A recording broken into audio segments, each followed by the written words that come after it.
हे माँ भुवनेश्वरी, अपने भक्तों की रक्षा करो माँ, उन पर कृपा करो।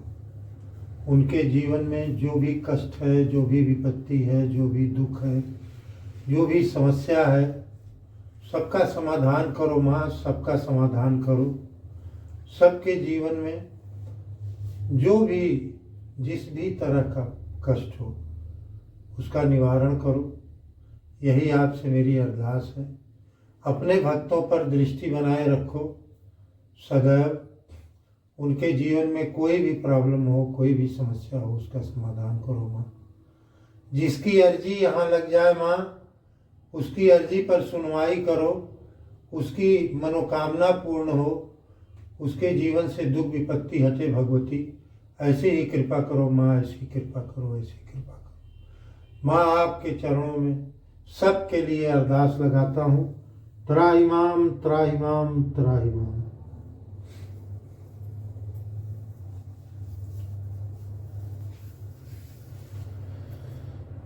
कहाँ से आज प्रारंभ करूं? वाणी स्तब्ध है।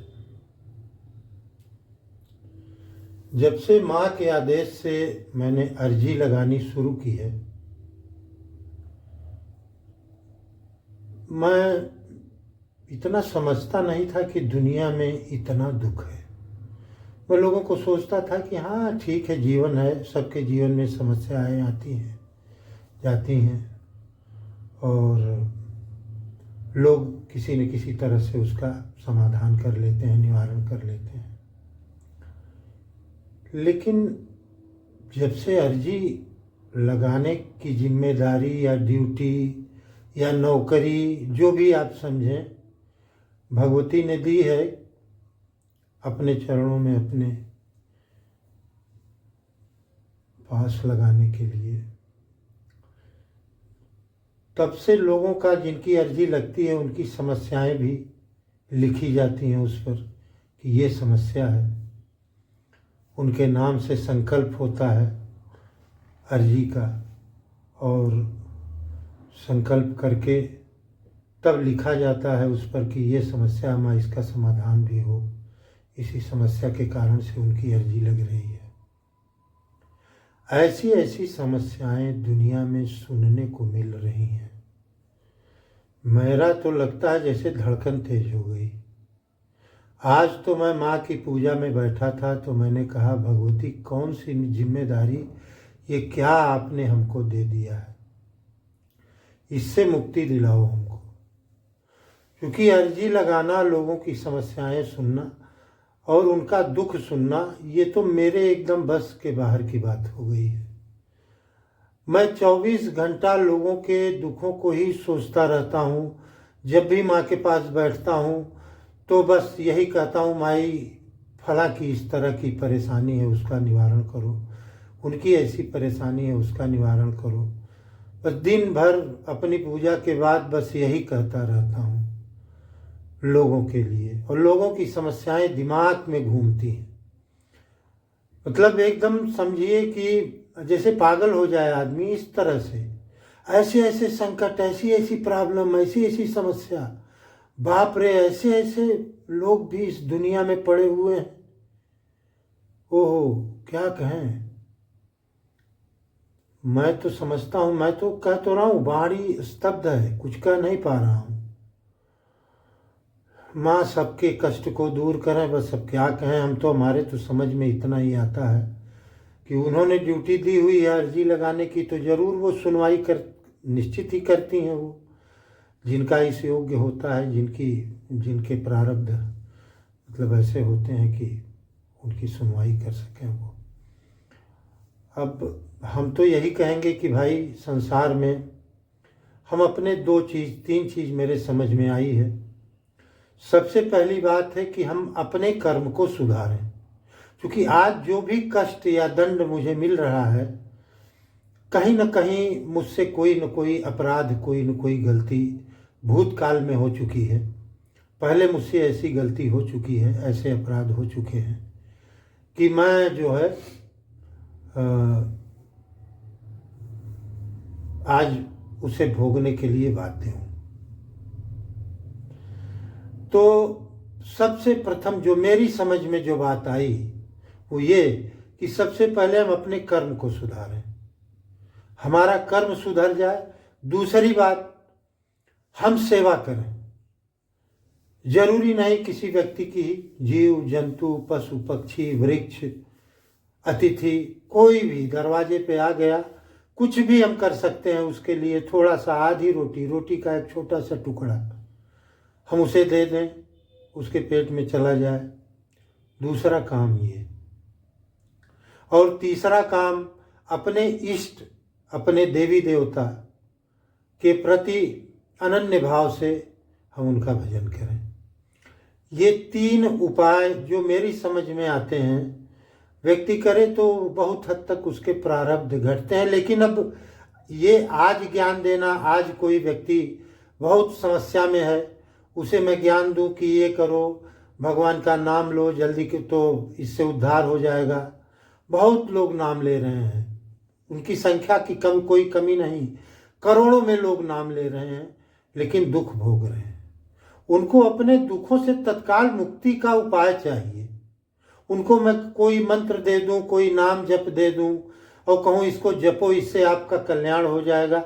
होगा, मैं ऐसा नहीं कहूंगा कि नहीं होगा, बिल्कुल होगा, लेकिन वो श्रम साध्य है और समय लेता है।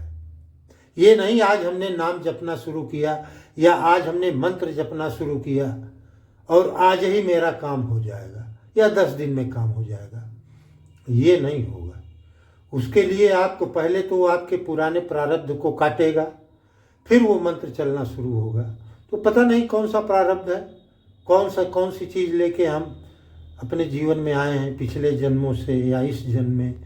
बहुत से ऐसे कार्य कर दिए हों जाने अनजाने, हम न समझते हों, परंतु भगवान तो सब समझता है, तो भीतर बैठा है, देख रहा है।